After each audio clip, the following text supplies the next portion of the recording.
our slime wrapped up, we have our winners. And to talk a little bit about character power level and some stuff that I think is like pretty fascinating is like our slam wraps. By far the most successful characters in the event were Darius, Warwick, and Senna. And by far the most picked fuse, and it wasn't close, is 2x assist. There was almost no freestyle. Freestyle was almost exclusively used by the coaches, and even some of the coaches when playing together used 2x assist. Team fight was picked 0 times. Shout out to Leffen. Double down was picked 0 times. And I think in particular, when you don't have the ability to use freestyle well, it is basically a useless fuse. Because think about it like this. If you're brand new, the thing that makes freestyle valuable is saving yourself in neutral, committing to offensive sequences, doing good things and tagging. To do good things and then tag and then convert off of it is very difficult when you're new and very difficult when you're uncoordinated. 2x assist is like freestyle with less work because you just do a good thing twice. They pick a good option for you. Like your assist is a good option. So freestyle, you have to choose the option yourself. And in general, it's just very easy for a new player to understand. It's very powerful in duos. 2x is better in duos because running forward and calling back assist, as an example, is hard. Whereas in a duo, you can run forward the entire length of the screen and call back assist. So one of the most dominant strategies was Darius running forward and Senna calling back assist twice. I think that is insanely powerful and only possible with a duo. You know, you can call Senna assist, run with your main character, do some stuff, tag to Senna with freestyle, charge up the beam, tag back, and then do a mix-up. You get one mix-up out of it and you spent your freestyle. Whereas if you have 2x assist, you can just like 2x assist, have the other person run up, shoot the second beam, do the mix-ups off of the beams themselves, and then you have a shorter cooldown than freestyle. It just gives you a lot in like this kind of a format. Something I thought that was really interesting. Almost every person, all the students, complained about Ahri. They're like, Ahri is so broken. Ahri is so cheap. There was one student in the entire event playing Ahri. ZYZX had an insane win rate on Warwick. I saw 0 people complain about Warwick at all. When I think in this event, Warwick is like 10x more powerful than Ahri as an example, because Ahri is not very good with 2x assists, which is very popular in this event. And also, she really only gives a lot of value at like the coaches level. None of the players really had to deal with like a super high level Ahri, but they're so used to other people talking about how powerful Ahri was that players who are at a level where Ahri is honestly not even that popular were like complaining about Ahri, which I thought was really interesting. And then Thresh. Thresh was really strong and powerful at every level. But I think like the tier list is completely inverted. For all of the players from like tier 1 and down, I think the best characters in the game are Illaoi, Warwick,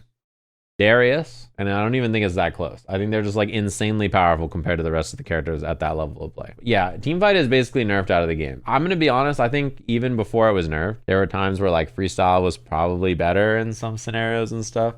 But like people tweeted about it and got really pissed. They instantly shot it and then now it's gone. Teamfight also was very toxic in some ways and did need to be changed, but it got shot and it's gone. I think this game having one button specials and being able to learn one character by itself and then having your other person play the other and do a lot of the mechanics of the game for you makes things a lot easier. Like having your teammate call the assist for you takes a lot of the stuff out of your hands. Really helps make learning this game, I think, pretty easy. It's also, the 2x KO slams have been like some of the most invested I think people have just been for slams. Being able to always play with other people is really nice, and it also motivates people to play. If we do Street Fighter as an example, you have to get on and play by yourself. You need like an external motivator, whereas like in 2x KO you just have another person which is immediately there with you, so you don't have to worry about it. Yeah, I mean there's always going to be people who like play less or more than others. Like Deathy played a lot more than I think any other person in his seed as an example. That's something that just like happens in events like this. Something that has happened every slime we've ever done is someone signed up and was like, yo, don't worry, I'm gonna be playing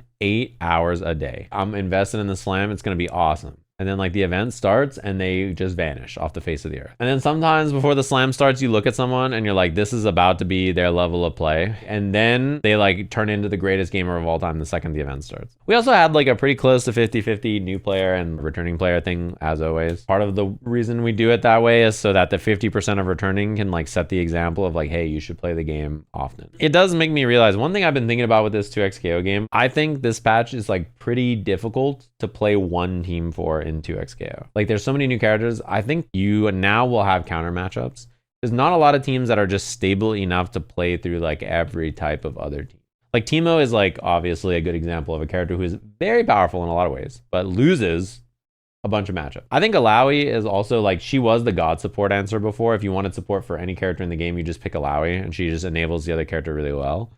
But I think Thresh also gives that kind of support now too. And I think Illaoi probably loses Thresh pretty bad. I think Thresh is not good into like Ari and like maybe some of the rushdown characters. I also think he might not be good into Braum. I don't know how much data there is on that, but that's my guess. Yeah, I mean, I think Thresh is very powerful. I think he's like top 2 character. He's really, really strong. But yeah, I mean, I hate to say it, but people may be a little too crabby on Twitter sometimes and say wild shit. And then, you know, every fighting game ever released has released DLC that's like very powerful and like weak and like, you know, anywhere in between. That's just how it goes because that's the only spectrum. It's weak to strong. In this very patch of 2x KO, like Thresh and Senna came out, right? No one is playing Senna anymore. She is perceived by most pro players, like most strong players, to be pretty weak or not worth the investment. Because less people are playing her, there's less tech invested in the character, lots of people dropped her.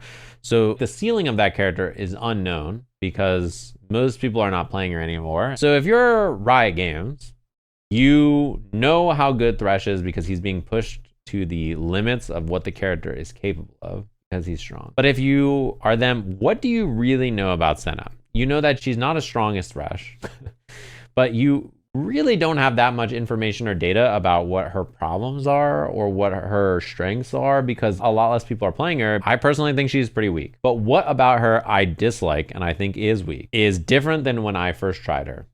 And I think there are some things about her that are a lot better than I thought. I had to like go and play her for 2 weeks and do a lot of the investigation myself because not a lot of other people have been playing her. And this is like, I think kind of the hard part about making characters is like, if a character comes out and is perceived not to be that good pretty quickly, I think a lot of people will instantly drop them and you get very little data or information about them. So even if you do want to buff them, your frame of reference about where to start is a lot harder. Then in the reverse, if a character comes out and they're a little too powerful, everybody will play them and they'll push them to the limits. And you'll have just like far more data about them to like make adjustments to get them to the level they need to be. You know what I mean?